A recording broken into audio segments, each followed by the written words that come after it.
ഞാൻ മാനശാലയുണ്ട്. അടുത്ത ഞായറാഴ്ച ഇതുപോലെ സമയത്ത് ഓണമാ. പിന്നെ നീ എന്ന് വരും? ഞാൻ ഉത്തരവാദിത്തത്തിന് അന്ന് വൈകുന്നേരം. ആ, എന്നാ തിരിച്ചു പോന്നേ?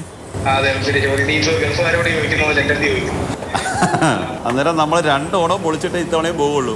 അതെ അതെ, 2 ഓണം കൂടിയിട്ട് നമ്മൾ പോകത്തുള്ളൂ. ഓക്കെ അളിയാ. നിങ്ങൾക്ക് ഒരു ഓണം കാണത്തുള്ളൂ, പക്ഷെ ഞങ്ങൾക്ക് 2 ഓണം ഉണ്ട്. കാണിച്ചു തരാം, വാ. നീ വാ.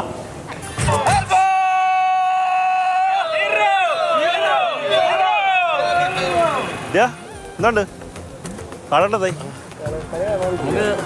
നമ്മുടെ ഓണം എന്ന് പറയുന്നത് 28 ഓണമാണ്. എന്തോന്ന്? ഞാൻ ഒരാഴ്ചയായി. നീ എന്നാ പോന്നേ? ഉത്സവം കഴിഞ്ഞിട്ട് 28 ഓണം കഴിഞ്ഞിട്ട് വന്നതാണ്. നിന്റെ സംശയം മാറിയോ? ഞങ്ങൾ 2ാമത്തെ ഓണം 28 ഓണമാണ്.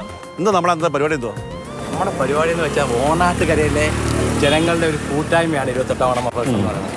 ഓണം എന്നതിലപ്പോഴത്തേക്ക് 28 ഓണം മഹോത്സവത്തിൻ്റെ ഭാഗമായി ബന്ധപ്പെട്ട് എല്ലാ ജാതി മത രാഷ്ട്രീയം എല്ലാം ഒരുമിച്ച് കൊണ്ടുള്ള ഒരേ മനസ്സും ഒരു കൂട്ടായ്മയാണ് ഈ ഓച്ചിറ പരബ്രഹ്മ സന്നിധിയിലേക്ക് 28 ഓണം മഹോത്സവത്തിന് നന്ദികേശന്മാരെ എത്തിക്കുന്നത്. അതെങ്ങനെയാണെന്നറിയോ? ഞങ്ങൾ ഇതൊക്കെ കെട്ടിയൊരുക്കി നന്ദികേശൻ്റെ തല ഒക്കെ വെച്ച് ദൃശ്യങ്ങളിലൊക്കെ കാണുന്ന പോലെ കാളയെ വലിച്ചുകൊണ്ട്, ഇത് ട്രെയിൻ ഉപയോഗിച്ച് കൊണ്ടുപോകുന്നത് ഏറ്റവും ഉയരമുള്ള കാളയാണ് അല്ലേ?